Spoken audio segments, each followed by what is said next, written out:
to start somewhere. It has to start sometime. What better place than here? What better time than now? Hey guys, what's up? Welcome to the latest edition of the Radcast. Hey guys, what's up? It's Ryan Alford. Welcome to the latest edition of the Radcast.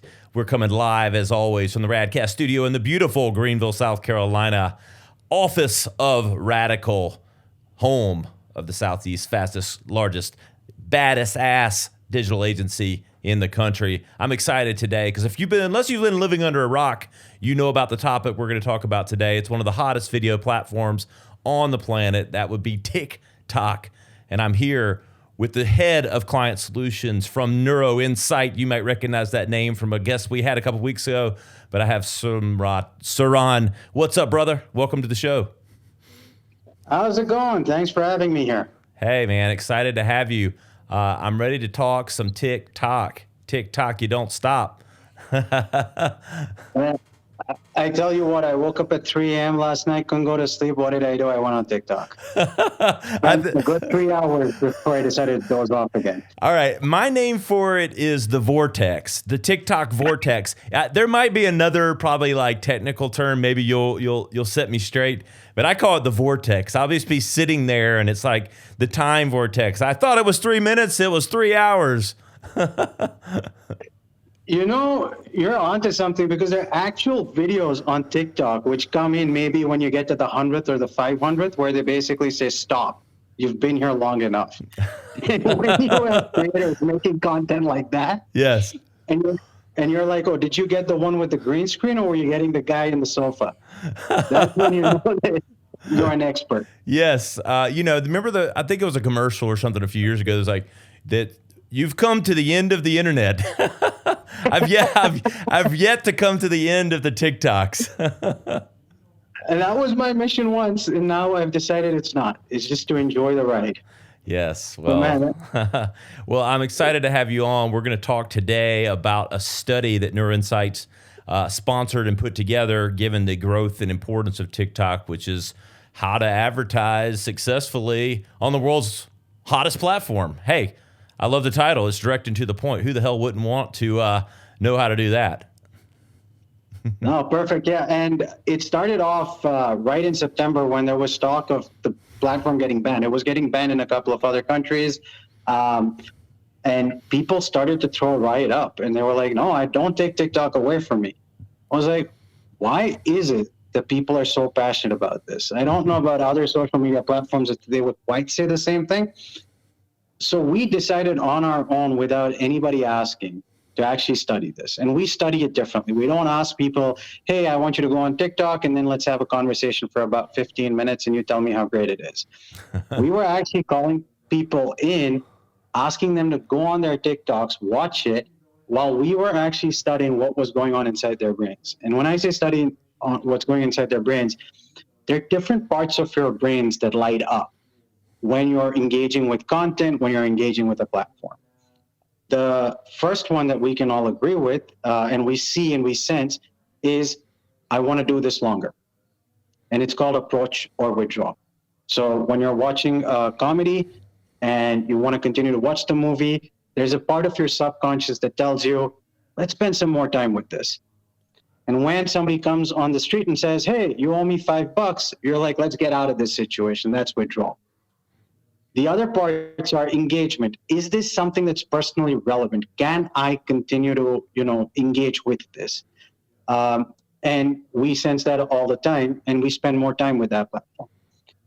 The other part is an emotional intensity. Do I feel a strong sense of emotion when I'm on this platform? Then comes what actually ends up changing our behavior. That is memories. Does this content platform actually create new memories for us? We've spent hours, especially me during college, having Doritos and watching infomercials, and they never stuck. But on TikTok, what we were seeing was memories actually being created for people, for ads, for content, and two kinds of memories. One for the actual narratives or themes or visuals, which we call global, which are very important. in developing equity associations, and another one which is detail, brands, call to actions, messages. And the funny part is, it's not like TikTok was a leader by leaps and bounds over other platforms. When we've looked at Instagram, we've looked at Pinterest, we've looked at all the different social media sites. When you combine all those cores together, TikTok wasn't different. It wasn't the best. But what was different about TikTok was the speed at which it was doing it. So if an average curve was, every couple or 3 or 4 minutes, you're getting a high from a platform, a subconscious high, TikTok was doing it almost 4 times faster. And when it's doing it that quick, you just spend more time. To your point of the vortex, that's basically it. So what you're saying is TikTok is the cocaine of social media. Is that what we're saying? I'm saying TikTok is the Gatorade that allows you to keep playing the game. All right. Okay. Sorry, my my head goes down the bunny hole there. No problem. Yes. So it's the Gatorade. It's the replenishing in real time the electrolytes that you need. Absolutely. And it's funny, my story with TikTok, like I haven't been a big social media nerd in the past. I've never my wife kept bothering me to get on Facebook, so I did. But that was pretty much it. When it came with Instagram and Pinterest, it felt daunting to get on the platform. Yeah. But as soon as I got on TikTok, it was just amazing how intuitive the algorithms are and how quickly it starts to pick up what you want and how quickly it changes based on when you get tired of something. Yes. And I think TikTok just hits different. It does hit different. You know what? One thing it is about TikTok, it's platform is the right word because it's the combination of the content that's put there combined with the swiping and the navigation UI of the platform combined with the content creation tools. It is the mix. It's the mixology of all that makes it hit different. Is that fair? Absolutely. And I'd say even beyond the discover page, beyond the content creation page, the comment section. Yeah. Man, it is so fun. Like you spend a minute watching a video, then you spend 2 minutes reading the comments. And I think TikTok's also coming at the perfect time because you think about it, you have now a generation of veteran content creators. From the guys who sort of started building it out of YouTube, learned it off Snap, learned it off Instagram, Pinterest, Vine, and now they've come here and they've sort of understood how to do it right. Yep. And TikTok just gave them that space. So I think it was a perfect storm that worked for TikTok. Yeah, because like we talked about pre-episode, you've had a lot of tries at this, whether it's Vine, whether it's Twiller, and there's other, and that's still around, and others that are trying to, grab hold of the magic, and they just haven't gotten it, bottled all that up the way TikTok has. And I don't know that it's hard to put your finger on exactly one thing because I don't think it is one thing. It's a lot of things. It's a lot of things, and I think when we were doing our research, and I think the numbers have completely blown up now. We were looking at about 52 minutes average time spent with the platform. And this is when with Instagram, it was about 53. Today, I think those numbers are way over. But why is it that somebody can actually spend so much time with a platform and still want to go back? And the truth is in the way it engages the brain. It is starting to basically engage you visually, engage you with text, and closed captioning is a big part now of how people do TikTok. It gives you the emotional highs, and it's constantly relevant, and that keeps you engaged, keeps you wanting to stay longer. And I think the content also is very diverse. I mean, from the duetting to the filters to how creative people have gotten. I don't know if you follow Happy Kelly. I do. Man, her dance moves and just what she does is insane. It's created and magnified content creators on a whole nother level. And it's staggering. I just saw, like, I was reading an article yesterday, the day before, like, it's creating like billionaires out of content creators. Like, and that might be the small percentage, but just the fact that you're talking about billions, not millions, for content creators. But it is. It's like, it's stimulating this amount of creativity in people, and that maybe they had it in them all the time, but it's opening up certain channels, whether that's influencers, whether that's just other outlets for people to express themselves. I mean, it's just, it's kind of endless. I mean, I kind of get lost in the vortex on tip talk, all the tips and stuff, and but I will say there's this kind of, it's played off the ADD-ism in all of us, I think, or our culture, because everything is pretty much, it feels like it's chop in a good way, chop editing, like quick to the point, whatever. And it's like, I think that's why I like it. Like, my brain enjoys it because it's like, okay, we got to the point, like, whatever it is. But it's fascinating. Yeah, and what's funny is that what started off as, just minute-long clips, now you can actually see, I don't know whether the movie producers would like to hear this, but you can basically see all of John Wick on TikTok. There's like 600 parts to this movie. Oh my gosh. How do you make that happen? You just it just goes. So what people have done, and I don't know how much of this is driven by the studios, because if it is, it's a very smart move. Mm-hmm.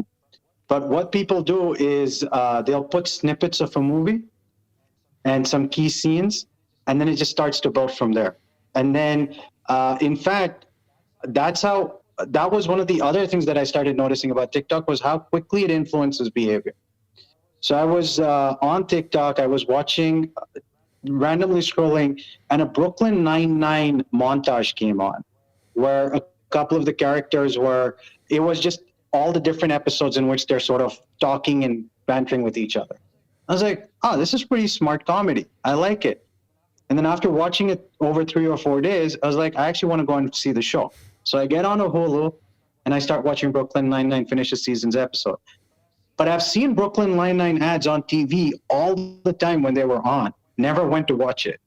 But these quick hits were like these little invitations you get. Hey, why don't you come in for happy hour?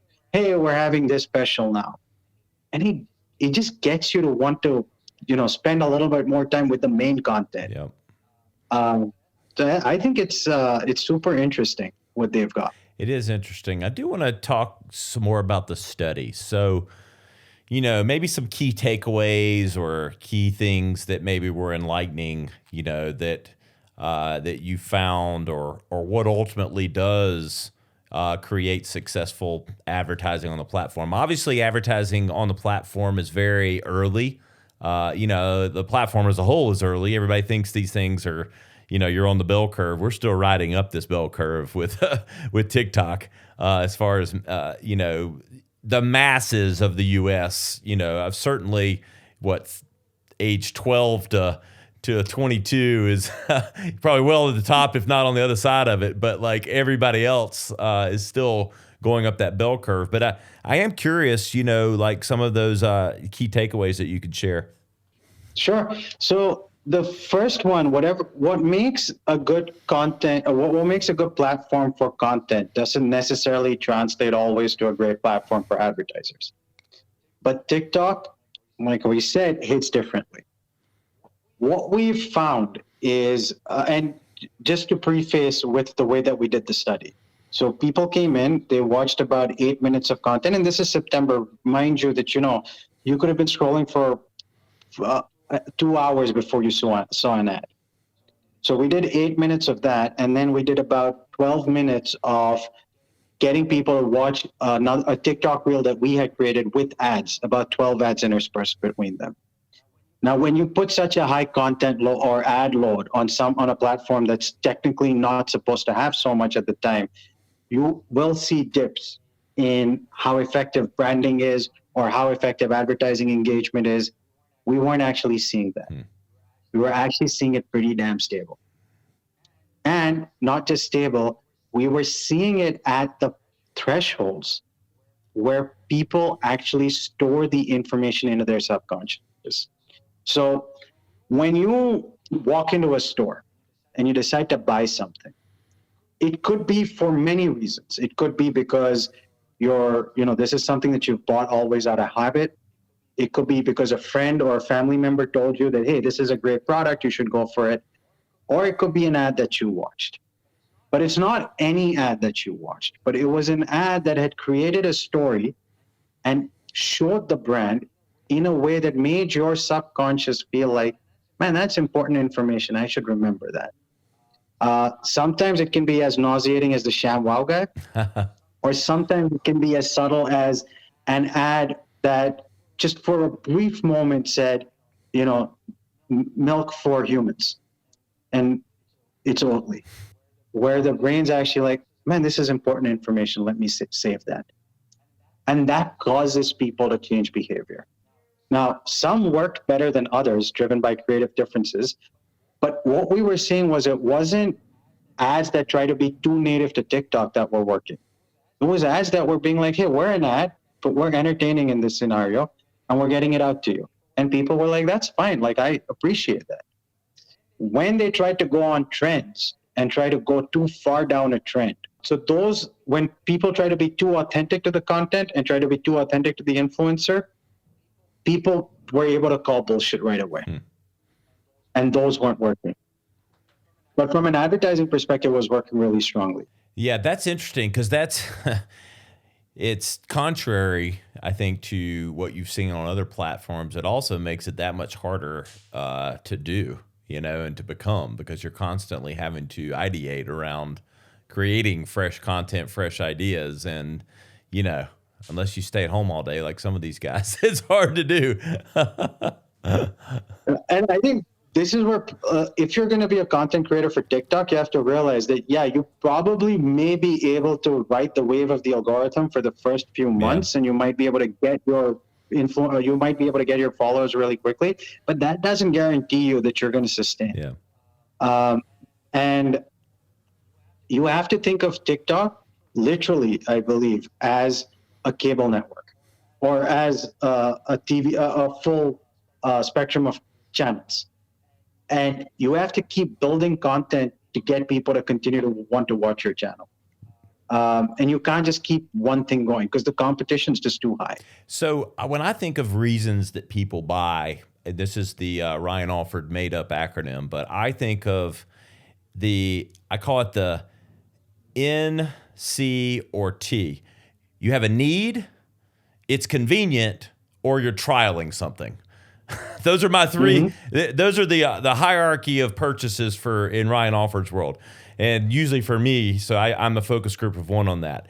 Is there one of those three that you saw maybe that TikTok advertising fulfilled, like, in selling better or responding better? Either something like, and when I say need, I think they're pretty basic, but to give you time to think about it while also kind of explaining more, a need is like toilet paper or batteries. You need that stuff to live and to go. Convenience is, right place, right time. And a lot of that's point of sale type stuff, but even digitally, there's point of sale things. And then of course, trial is, an influencer shows a new pair of shoes that I've never had, but I'll trial that, So is there a certain category of product or service, or can all three fit within this platform from an advertising standpoint?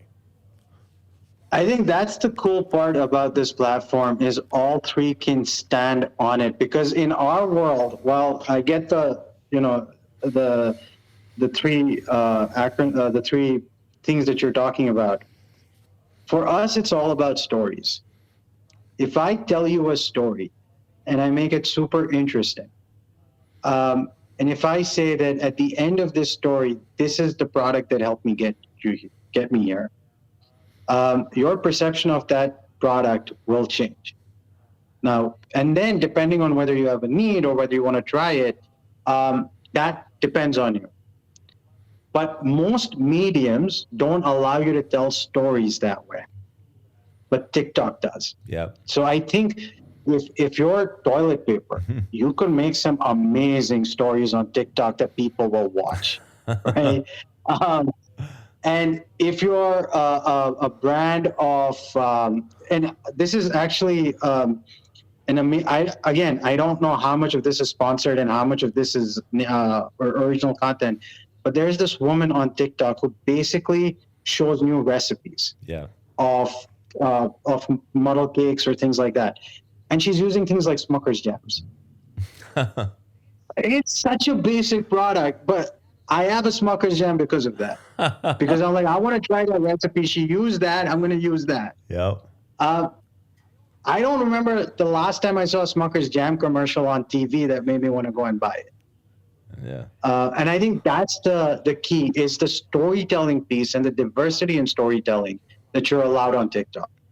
That, and then also being smart enough to be able to leverage as an influencer how you are doing. So, and when Charlie D'Amelio did the partnership with Dunkin', I thought that was spectacular because she's become such a lifestyle brand. To have people to partner with Dunkin' was so much smarter to have a drink of hers in Dunkin' versus have her with a Dunkin' coffee inside TikTok. Yeah. That's the part that I think people really need more help on, is what kind of stories do I tell on TikTok that will get people to either think of me as a need or think of me to try. Yep. And if you try to do what you've traditionally done on Instagram, it won't work. Or if you try and do what you've done on Pinterest, it won't work. Or what you've tried to do on Facebook, it won't work. It is something that you have to learn and will constantly evolve with TikTok. The best story that I think I can give you on this is if you ask a bunch of fish how's the water, they're probably going to run away. And if you keep asking them the question, one day one of the fish is going to come up to you and basically be like, what are you talking about? What is water? That's the same thing with TikTok. In a few years' time, people won't understand what this platform is. They'll know how it makes them feel, but they will not understand it. But this is where storytellers need to basically carve their niches out and help. And then brands need to figure out how to tell their stories. Yeah. And it's definitely the most authentic platform going right now, just by the nature of what works with the algorithm. And again, back to understanding the world that we live in with attention spans and everything else. I feel like the entire platform is built with that premise in mind, from the way you move from video to video, how you skim and the UI of it, to the type of content that's on there. And, it's both a wonderful thing and a terrible thing for brands in the fact that they can't just mail it in, like it's an unbelievable opportunity because you still have organic reach. You have all these things. Yes, we're moving quickly towards the pay to play, but you can't just phone it in by doing the auto share of your posts, like you just said, like they're Facebook, Instagram. And I think, the large brands are starting to understand that, but unfortunately the small to medium brands kind of get left behind a little bit unless they really focus on a strategy and get behind it or have an owner that understands and appreciates marketing. No, absolutely. And I think this is, I was just thinking about this the other day. We are going through a paradigm shift where the world was all about TV advertising, and then you had this little thing called social on the side, right? I think with TikTok, it's just completely shifted now. I think now the thinking needs to be, I need to invest my dollars the way that I invest on TV on these platforms. Yep. Because these are the platforms that are going to drive my actual sales. And TV will give me some awareness, but it's no longer a 80-20 or a 70-30. This is a 50-50, if not more, in terms of investment. Yep. And to your point, the smaller brands, if you're trying to advertise on TikTok, you have to really start thinking about it in terms of you can do it as a brand if you decide to be completely authentic and make your own crazy stories, and it could work. But at the same time, there's a bunch of content creators and influencers that you would not have even thought about, from moms in kitchens to to there's this college student who gives legal advice on not but she provides an analysis of all the legal proceedings that are happening in the court systems. But she's just a college student. But as a voice, she's very authentic. Somebody that you can partner with. There are people across the board in terms of entertainment that can help you build your brand and do it in a very authentic way. And I think this is the time when you actually, influencer stops becoming that little appendix at the end of your creative review and starts becoming, this is the influencers we will use. These are the stories we will tell. And this is how our brand will integrate. Yep. It doesn't start with, here's a 30-second spot. That's right. And back to what you said, the influencers / their pages are kind of like the channels on TV. You know, they are, yes, they're the celebrities that tell the story and they are the, sponsors, but more than anything, it's, what channel do you want to be on? No different than you're doing a cable buy, for television. You're going to be on ESPN, or are you going to be on CNN, or are you going to be on Fox News? And, when you choose the influencers, you're going to see that same chart, the flow chart that was TV stations. It's the influencer chart. And instead of, like you said, page 77 of the deck, it's suddenly page 7. And that's what's amazing. Is like these guys have become sitcoms and episodes in their own right. Like, and TikTok also tells you when they're going on live. Yep. So I get buzzes like saying, "Oh, this person's live. Do you want to go and see what they're doing?" Yeah. And like you go, because if it's something that interests you, you go. Yep. I love it. I definitely want to follow back up on this. This is going to be a fascinating topic to cover. Where can everybody keep up with everything, Neuro Insights and Samrat? Like, where can they keep up with you? Where's a good place to kind of learn more, so to speak? So you can always come to our website, neuroinsight.com, and we have a bunch of case studies that are published. But yeah, follow me on LinkedIn, and I keep sharing out little bits of tidbits on what I think is happening within the marketing world. You had Tyler on the other day, who was talking about Super Bowl, and we've got a bunch of more fascinating stuff coming over the rest of the year that we'd love to, people can keep reading up on. Great. Well, I know we're going to have you back on again if you'll do us that favor and continue talking all things the latest and greatest in neuro. And of course, with mediums like TikTok, I could talk about it all day, but really appreciate Samrat Sarand coming on today. If you aren't on the TikTok bus, it's time to get on, ladies and gentlemen, because it's here, it's rolling, and it's not stopping. So keep up with everything Neuro Insights. You know where to find them. And of course, you know where to find us at the.rad.cast on Instagram and theradcast.com for all our past, present, current episodes, snippets, highlights. Everything is there. And you know where to find me at Ryan Alford on Instagram. We appreciate Samrat, and we hope everyone has a blessed day. We'll see you next time on the Radcast. Yo, guys, what's up? Ryan Alford here. Thanks so much for listening. Really appreciate it. But do us a favor. If you've been enjoying the Radcast, you need to share the word with a friend or anyone else. We'd really appreciate it. And go leave us a review at Apple or Spotify. Do us a solid. Tell more people, leave us some reviews. And hey, here's the best news of all. If you want to work with me directly, if you want to get your business kicking ass and you want Radical or myself involved, you can text me directly at 864-729-3680. Don't wait another minute. Let's get your business going. 864-729-3680. We'll see you next time.